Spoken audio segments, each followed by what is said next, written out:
नमस्कार साथियों, आप सभी का फिर से एक नई वीडियो में स्वागत है। और आज की जो वीडियो बहुत इंपॉर्टेंट होने वाली है, क्योंकि ये क्लास 12th के जो हिंदी व्याकरण से कुछ पॉइंट है और उस पॉइंट से आप बोर्ड एग्जाम में आप नंबर ला सकते हैं, वो भी बहुत इंपॉर्टेंट है। देखिए, रस है, छंद है, अलंकार है, इन तीनों से हम लोग आप नंबर पा सकते हैं। जैसे पाएंगे, जैसे रस से 2 नंबर मिलेगा, छंद से 2 नंबर का आता है और अलंकार से 2 नंबर, मतलब कि आपका 6 नंबर फिक्स है। और इस पॉइंट को आप पढ़ लेते हैं, इसमें से रस में से कौन सा आया था, तो इस पॉइंट से आप 6 नंबर कंफर्म होता है, ठीक है, बोर्ड एग्जाम के लिए। तो चलिए देखते हैं वो क्या पॉइंट है, वो क्या क्या हम लोग कैसे कर सकते हैं, हल करेंगे महत्वपूर्ण प्रश्न।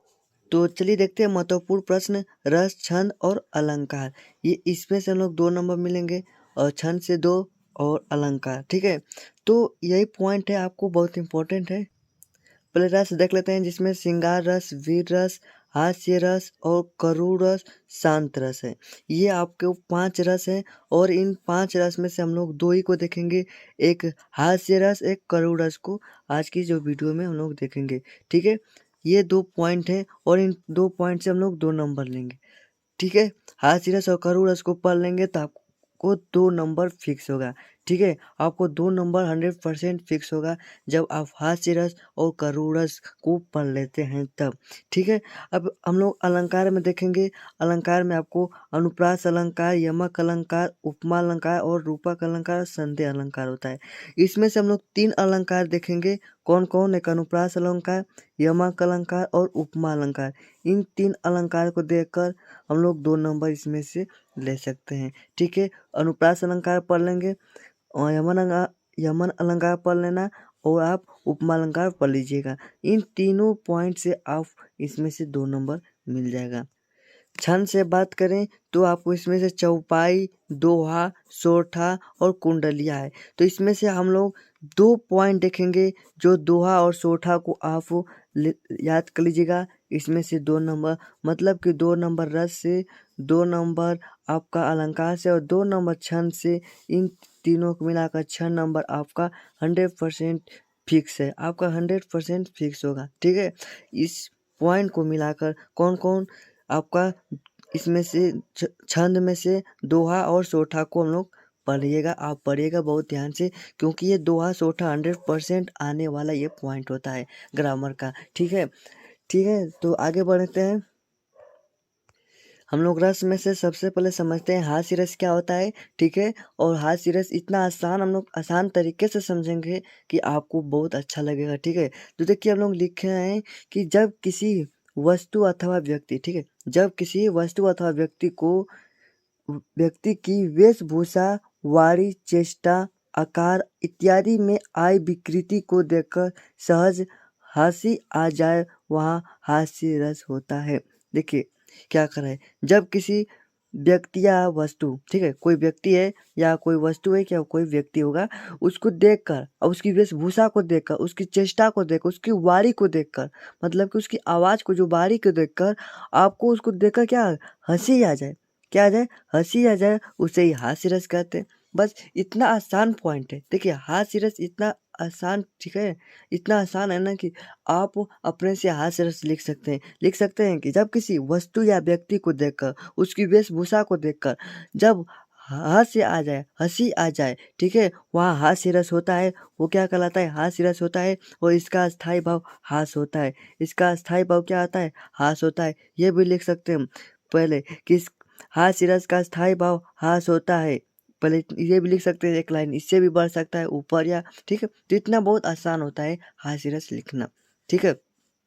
उदाहरण की बात करें, उदाहरण के लिखिए, बिहसी लखन बोले मृदु बानी, बिहसी लखन बोले मृदु बानी, अहो मुनिसु महावीर यानी, पुनि पुनि मोही देखात कुहारू, चाहत उड़ावन कुकी पहाड़ू। कह रहे हैं कि जो ये इसका अर्थ हो रहा है, जो उदाहरण का, कि भगवान परशुराम के अधिक अधिक क्रोध होने पर, क्या है, भगवान जैसे परशुराम को अधिक क्रोध होने पर क्या हो रहा है कि लखन को, उनको देखकर क्या हो रहा है, हंसी आ रहा है, उपहास उड़ा है लखन। जो भगवान परशुराम को क्रोध को देखकर लखन क्या कर रहे हैं, उनका उपहास उड़ा है। यह मुझे ऐसे डरा रहे हैं, कह रहे हैं लक्ष्मण कि यह मुझे ऐसे डरा रहे हैं जैसे कि इनसे बड़ा कोई क्षत्रिय नहीं है। यह मुझे ऐसे डरा रहे हैं कि इनसे बड़ा कोई क्षत्रिय नहीं है। अपने आप को ऐसा दिखा रहे हैं, वो क्या रहे अपने आप को, जो परशुराम ऐसा दिखा रहे हैं, लक्ष्मण कह रहे हैं कि परशुराम अपने आप को ऐसे दिखा रहे हैं जैसे कि एक फूक बस मारने पर, एक फूक मारने से पहाड़ क्या हो जाए, उड़ा जाए। ठीक है, तो यही आप इसमें कर रहे हैं, इस जो उदाहरण में हो रहा है, बात हो रहा है। ठीक है, आपको हास्य रस समझ में आ गया। अब देख लीजिए करुण रस। ठीक है, अब देख लीजिए थोड़ा सा करुण रस, और करुण रस में आप समझिए क्या हो रहा है कि करुण रस क्या हो रहा है कि जब प्रिय या मनचाही वस्तु के नष्ट हो या उसका कोई अनिष्ट होने पर हृदय शोक से भर जाए, तब करुण रस जागृत होता है। कहने का क्या अर्थ हुआ कि जब प्रिय मनचाही मतलब कि आपका कोई वस्तु होगा, आपको कोई मनचाही वस्तु होगा और उसको नष्ट हो जाता है, मतलब कि जैसे आपका कोई वस्तु है वो टूट जाता है, तो आपका अंदर की ओर क्या होता है, आपका दिल क्या होता है, हृदय क्या होता है, मतलब कि थोड़ा नर्म हो जाता है, उदास जैसा होता है, वही शोक होता है। ठीक है, तो वही करुण रस हो जाएगा। आप अपने से लिख सकते हैं। ठीक है, ये बहुत बस आपको समझने की समझ लीजिए, समझ कर क्या कर दीजिए, लिख दीजिए। कोई यहाँ पर मतलब कि जो आपके हम लोग का देखिए, हिंदी इतना आसान है और इतना भारी भी नहीं है। ठीक है, हिंदी इतना आसान भी नहीं है ना, हिंदी इतना भारी भी नहीं है। बस आप समझ लीजिए। देखिए, कोई भी कुछ भी क्वेश्चन का क्या अर्थ होता है, उसको उस अर्थ को समझिए। जैसे आप हिंदी जैसे गद्यांश लिखते हैं, पढ़ते हैं, तो गद्यांश जब आप पढ़ते होंगे तो उसको पढ़िए, उसको मतलब कि क्वेश्चन आंसर जैसे कहते हैं कि क्वेश्चन आंसर याद कर ली, याद नहीं किया जाता है क्वेश्चन आंसर। उस आपको उस क्वेश्चन को एक बार पढ़ लीजिए, क्या क्वेश्चन कर रहा है, एक बार आंसर पढ़ लीजिए, अपन मन में उसका अर्थ निकाल कर पढ़ लीजिए, अपने आप वो आंसर याद हो जाएगा, उसको रटने की ज़रूरत नहीं पड़ेगी। तो इस तरह आप हास्य रस, करुण रस पूरा जैसे लिख सकते हैं, पढ़ सकते हैं। तो आपको मैं पॉइंट बता दिया हूँ। ठीक है, आपको मैं पॉइंट बता दिया हूँ कौन कौन से याद करना है आपको। ठीक है, मैं बस दो का हास्य रस और करुण रस का बताया हूँ। ठीक है, हास्य रस और करुण रस का बता दिया हूँ। और इसमें अलंकार में आप 3 पॉइंट याद कर लीजिएगा, अनुप्रास अलंकार और यमक अलंकार और उपमा अलंकार। ये 3 पॉइंट आप बहुत अच्छी तरीके से याद कर लीजिएगा। ठीक है, ये 3 पॉइंट है और इन 3 पॉइंट से आप नंबर ला सकते हैं, ये ज़रूरी है एकदम 3 पॉइंट। और छंद में बात करें तो छंद में चौपाई, दोहा और सोठा, ये 3 पॉइंट आपको याद करना होगा। तो आपको ये वीडियो अच्छा लगा तो प्लीज़ वीडियो को कर दीजिए लाइक और चैनल को कर लीजिएगा सब्सक्राइब। फिर मिलते हैं एक नई वीडियो में। जय हिंद, जय भारत।